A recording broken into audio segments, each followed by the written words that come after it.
Hello, hello, it's Bernadette. So I'm trying a new streaming thing. For those of you who are in business and have used StreamYard forever, I don't know if you realize, but StreamYard just virtually doubled their price. So I'm trying this new one, but that's not why I'm here. I'm actually here um, because I have some thoughts. I have some thoughts about how to listen in tonight's debate and some things about this election cycle that are concerning, um, and some ways to listen so that you don't get lost in the rhetoric and the BS. So I'm not a political person. I don't consider myself Republican, Democrat. Like I'm just a voter, right? Like life is life, and I believe we we need to vote according to where our heart pulls us, and where our mind leads us based on where our heart pulls us. So I have some thoughts.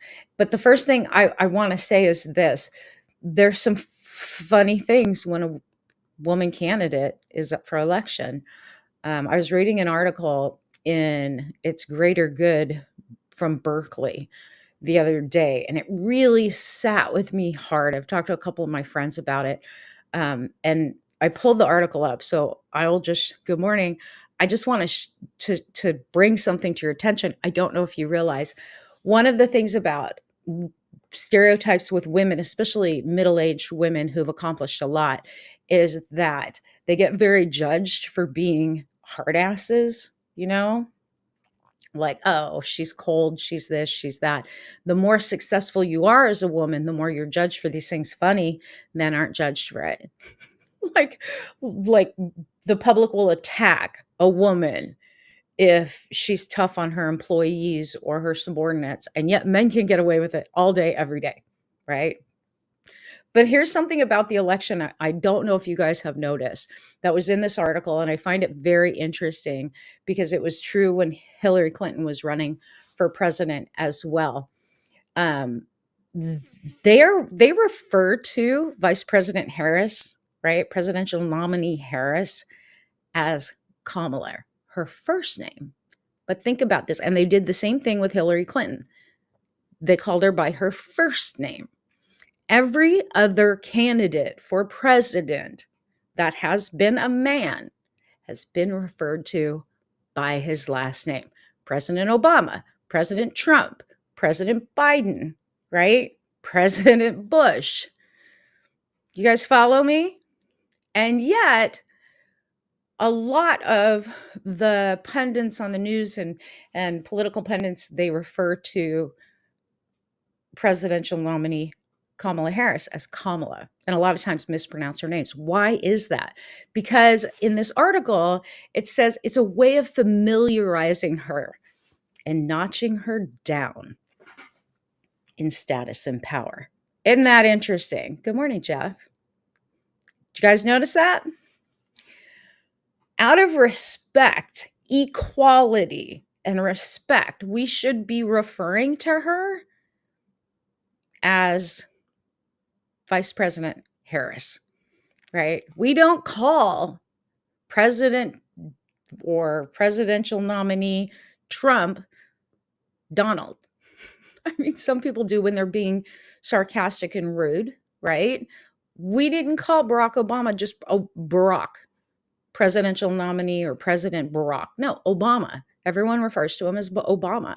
So it's just another one of those, like, let's disrespect women. That's all. And I'm not trying to cause a stir. I'm just telling you, I read this article and I'm like, that is so true, right? But about the debate, this is how I'm going to be listening. And this isn't about me being right or left or blue or red, or it's none of that. This is how, like, as a spiritual person, this is how I listen to all of the stuff that's out there. It isn't based on party. It isn't based on gender. It's based on, does it create unity or does it create separation? Is what this person's saying an attack, or is it like a personal attack, or is it helpful? Right?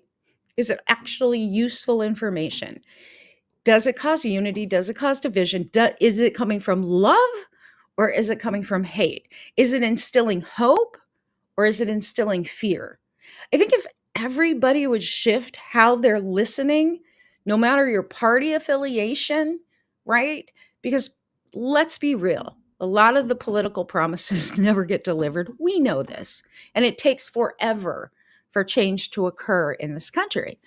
So I literally think if we can come from that place, no matter your party affiliation, I'm not telling you how to vote. I'm just asking you listen differently. Listen from that lens of, are these words actually useful and helpful, or are they divisive? Are they causing separation? Because I'm voting for love. I'm voting for hope. I'm voting for what seems coherent, right? I'm voting for what doesn't cause division, what causes unity, what causes at least a platform with a vision for the future. And if the candidate isn't offering me a vision of the future that's filled with hope and positivity and forward movement in an evolutionary way, not in a way that pulls us back 50 or 100 years, right? That's who I'm voting for. Now, I'm sure you can guess who that is based on what I've just said so far. But I'm listening and I'm reading comments and I'm seeing all these things. I think it would be fabulous, wonderful, and amazing to have a woman leader in this country. We are one of the only countries in the world, aside from Russia maybe, who has not had a woman president. Do you guys realize that? Like a woman leader. The fact that she became vice president was huge and has been understated, right? But honestly, I think that at this time, look, I'm not telling y'all who to vote for. So whatever comments you want to go Trump, go Harris, like, I'm not saying that. If you listen, listen. I'm saying when you listen and before you cast your vote, is it causing love and unity? Is it causing division and hatred? Okay. Is it causing more hopefulness and a vision towards the future that we can evolve into as human beings, evolve, get better, grow, come together? Or is it causing separation, divisiveness, more crime? Because crime has been on the rise. Oh my God, so crazy. Racism has been on the rise. Inequality has been on the rise. Things against, like crimes against women, crimes against minorities, like huge amounts of things. Like in the overall scheme of society, what are we looking towards? That's what I'm listening for. And is what they're saying offering an actual solution, or is an attack, a personal attack on either the other party or the actual individual? Like attacks don't get us anywhere. That just creates more division. Like, can you have a conversation and can you communicate in such a way where we literally are able to understand and comprehend the energy in which you walk with? Nobody's perfect. And our political system and our government, way too big and too many hands in the cookie jar. That's my opinion. I've watched and talked to so many people individually who are women, who are not Caucasian in this country. I've seen tons of videos. And my granddaughter, right? Like there's a fear that is being embedded in them right now about what the future looks like, right? It's not pleasant and it's not positive. And that's what I'm listening for too. Is this positive message? Is this a negative message? Like I pull the lens off, like pull whatever biases, because confirmation bias is a big thing. We'll find what we're looking for. Well, if you stay on the side of what's positive, and you're looking for what's positive, what's love, what's going to evolve us, you're going to find that you're drawn to a certain way of voting in this election. Like, I'm not going to tell you who to vote for. I love you regardless of who you choose, but just a different way to listen. Literally a different way to listen, because there's so much at stake right now with where our world is going. But here in the US, where's this country going? Are we progressing? Are we honoring women? Are we presenting a platform for our girls, our young girls and young boys, a world that's safe, right? When I was growing up in the 80s, we had racism. I mean, I experienced it. I got called names on the playground. Like, there's one time when I was 5 years old, we were just at a playground playing, me and my brother and sister. And like, these white kids came over and were throwing dirt clods at us, going, Chinamen, just go home. Like, A, I'm not Chinese. I'm Filipino, I'm Portuguese. My family's from Hawaii. I was born and raised in California. Like, I didn't understand it. And I hadn't, like, there's been a few times, and I've written about in my book, there's been a few times that I've experienced massive, massive discrimination and racism. And it's like, what the hell? And I'm not one who's fearful, but I can tell you, I am very much more aware of my surroundings and who's around me now, especially because I live in the South. I live in Texas, than I ever felt like I had to be before. Now, it was pretty heightened back in 2016, 2017 as well, but progressively it's gotten worse. Literally, progressively it's gotten worse. So listen for that. If you are someone who's spiritual, and I'm assuming those of you who follow me are actually spiritual, not religious, spiritual. Is it love? Is it going to unite? Whatever they're saying, you choose from there. Is it love? Is it going to unite? Is it an attack, or is it actually constructive? Listen from there before you get all embedded and attached to, this is my party or that's my party. I want to hear like something that's going to create love, something that's going to create peace, something that's going to create solutions to our actual problems, right? Healthcare problems, education problems, income and equality, right? Help for seniors. There's a lot at stake right now. And for someone who's battled with healthcare this year, holy cow, like I don't go to the doctor, but this year is absolutely necessary with cancer. And the healthcare system's a flipping mess. Not that I didn't know that. I did know that. I guess I didn't realize how bad it is here in Texas. It's really bad here in Texas. It was not bad at all in Washington. But it's bad here in Texas. And even in Colorado, I don't think the healthcare system was as hard to get help. But it's been very difficult here in Texas. And just, there's a lot of things at stake right now.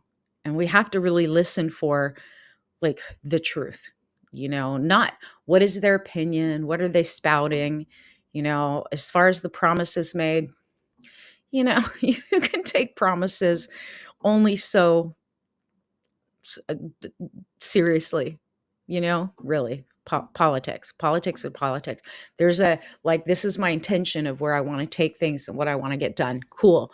And are those intentions going to help grow the nation, bring us back together, create more prosperity, create more peace, create more love, create more unity, all those things? Or is it just going to create more divisiveness?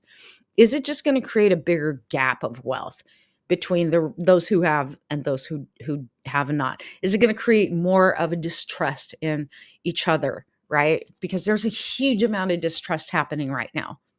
Just saying, that's how I'm going to be listening. So I'm curious, how are you going to be listening? And were you aware of that?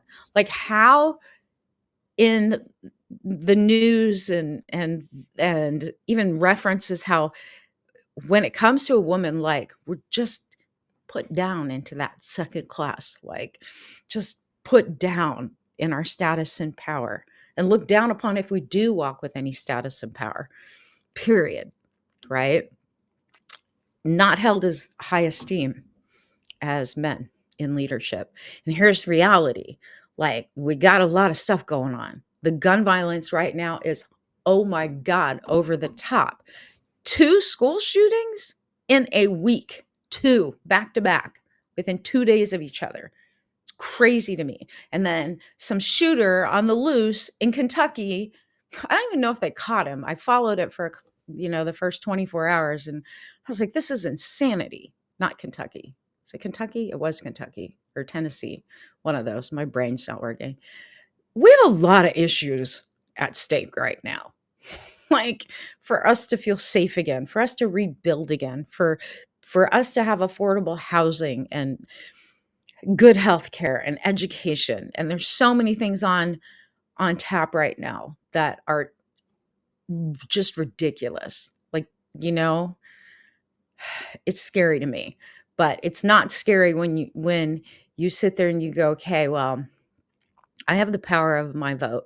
I have the power to listen from a lens, not of let me take sides, but is it love?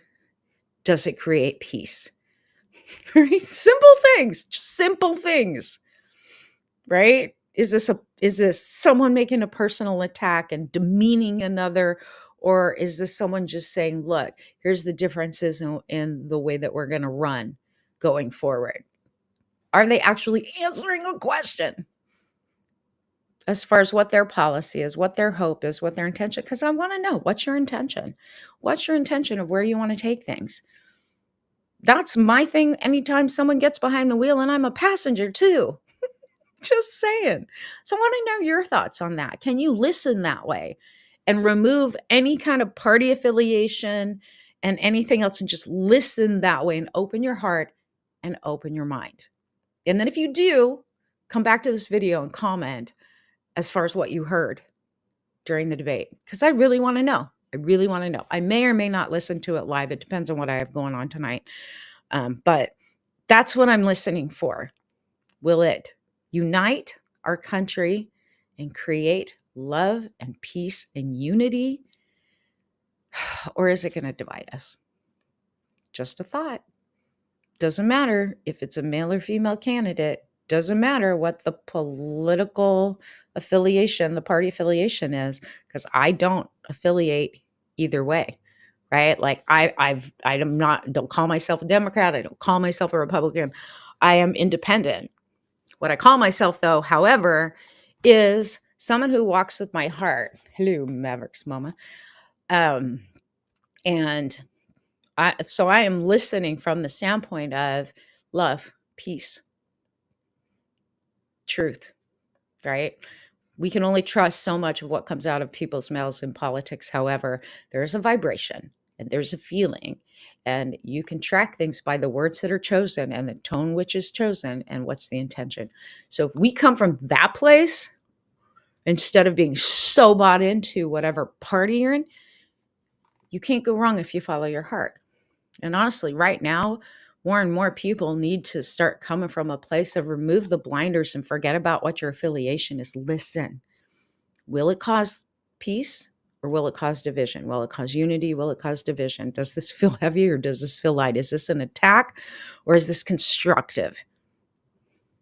Simple, really simple when you take off all the stuff. Listen from there and then come back and let me know. Yeah, I'll see you guys later.